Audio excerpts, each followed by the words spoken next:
Pandian store சீரியல்ல today எபிசோட்ல எவ்வளோ சொல்லியும் கேட்காம மொத்த பேரையும் தூக்கின்னு போய் ஜெயிலில் போட்டுடுறாங்க. ராஜியும் அரசியும் மட்டும் விட்டுறாங்க.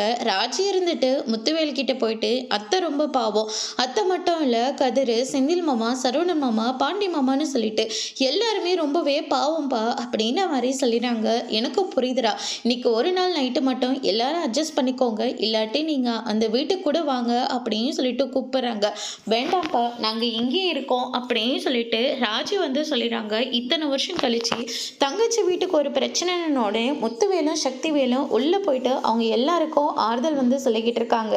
அதுக்கு அடுத்துதான் வந்து பார்த்தீங்கன்னா இந்த பக்கம் நம்ம பாண்டியன் இருந்துட்டு மயில் வந்து நடந்துக்கிட்டது, அதுக்கு அடுத்ததாக சரவணன் இருந்துட்டு டிவோர்ஸ்னு சொல்லி பேசினது, இப்படி எல்லாத்தையும் நினச்சி பார்த்து ரொம்பவே வருத்தப்பட்டுட்டு இருக்காங்க. எனக்கு ஒன்றுனா நான் தாங்கிப்பேன், ஆனால் கோமதிக்கு என்ன ஆச்சுன்னு தெரியலையே, அவளை நல்லா தான் இருக்காளா, எப்படி தாங்கிக்க போறான்னு எதுவுமே புரியலையேன்னு சொல்லிட்டு பாண்டியன் இருந்துட்டு கோமதியை நினைச்சு வருத்தப்படவும், இந்த பக்கம் சரவணன் இருந்துட்டு தங்கமயிலோட வாழ்ந்த வாழ்க்கை, அதுக்கு அடுத்ததா நம்ம அம்மா எப்படி இருக்காங்க, அப்பா எப்படி இருக்காங்க, அவங்க நம்மளால கஷ்டப்படுறாங்களே அப்படின்னு சொல்லிட்டு அவங்கள நினைச்சியும் ரொம்பவே வருத்தப்பட்டுட்டு இருக்காரு.